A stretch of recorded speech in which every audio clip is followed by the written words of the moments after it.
గుంటూరు తూర్పు నియోజకవర్గంలో నూరి ఫాతిమా గెలుస్తారా, నజీర్ గారు గెలవచ్చా? ఎటువంటి పరిస్థితుల్లో కూడా నజీర్ గారు గెలుస్తాడు. చంద్రబాబు నాయుడు అధికారంలోకి వస్తాడు. ఎందుకని?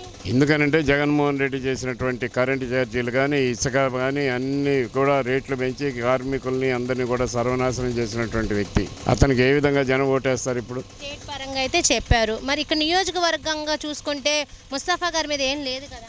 ముస్తఫా గారి మీద ఏమి లేదా? ఆయన ఎన్ని చేశాడమ్మా, ఎన్ని వ్యాపారాలు చేస్తున్నాడు ఆయన.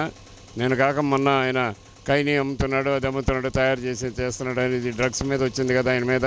అన్నీ కూడా జనానికి తెలుస్తున్నాయి. జనాలు ఈ రోజున ఎదురు తిరుగుతున్నారు. ఖచ్చితంగా దాని మీదనే ఆయన ఈ రోజున దుకాణాలు కూడా మన నిప్పు పెట్టి గందరగోళం కూడా చేయడం జరిగిపోయింది. ఆయన మరి వాళ్ళ అమ్మాయి కదా ఈసారి నిలబడేది. వాళ్ళ అమ్మ అదే కదా, అందుకే కదా ఆయన చేస్తున్నది ఏంటంటే, నేను చేశాను, నా మీద వ్యతిరేకత ఉండేది, నా కూతురు అయితే నా కూతురు కొత్తది కదా అని చెప్పుకోవాలని జనాన్ని ఇంకా మాయ చేయాలని చూస్తున్నాడు.